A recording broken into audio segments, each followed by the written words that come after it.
விஜயோடைய கடைசி படம் டைட்டில் ஜனநாயகன் அப்படின்னு வெளியிட்டு இருந்தாங்க இல்லையா? டைட்டில பார்த்தோன்னே ஃபர்ஸ்ட் என்ன தோணுச்சு? பார்த்தோன்னே ஃபர்ஸ்ட் லுக்குன்னு ரிலீஸ் ஆச்சு. ஆனா, ஒரு விஜய் ஃபேனா எங்க சைட்ல இருந்து இது ஃபர்ஸ்ட் லுக் இல்லன்றதே எங்களுக்கு அப்பதான் ரியலைஸ் ஆச்சு. இதுதான் அவரோட லாஸ்ட் மூவி அண்ட் இதுதான் லாஸ்ட் லுக்குன்றது எங்களுக்கு புரிஞ்சுது. அது ரொம்பவே கஷ்டமா இருந்தது. இதுவரைக்கும் நான் ஃபர்ஸ்ட் ஷோ போனதே கிடையாது. இப்போ நான் டிசைட் பண்ணியிருக்கிறது என்னோட ஃப்ரெண்ட்ஸ், ஃபேமிலி எல்லாரோட சேர்ந்து ஃபர்ஸ்ட் டே ஃபர்ஸ்ட் ஷோ கண்டிப்பா போகணும்னு டிசைட் பண்ணியிருக்கோம். பட நிறுவனம் சொன்ன மாதிரி உன் லாஸ்ட் டான்ஸ் தான் இல்லையா? அவருடைய கடைசி படம்.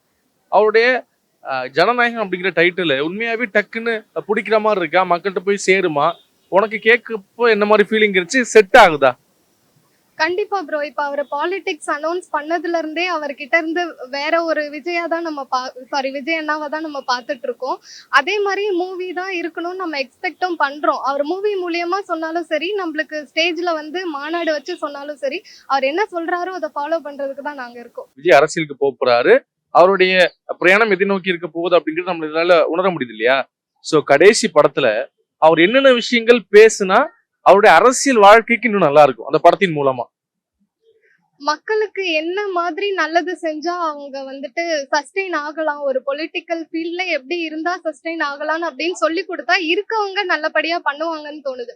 அவர் ஜெயிக்கிறாரோ இல்லையோ கண்டிப்பா ஜெயிப்பாங்க. ஜெயிக்கலன்னா இருக்கவங்க அவர் சொல்ற கருத்தை வச்சுட்டு நல்லது செய்யலாம்னு தோணும்.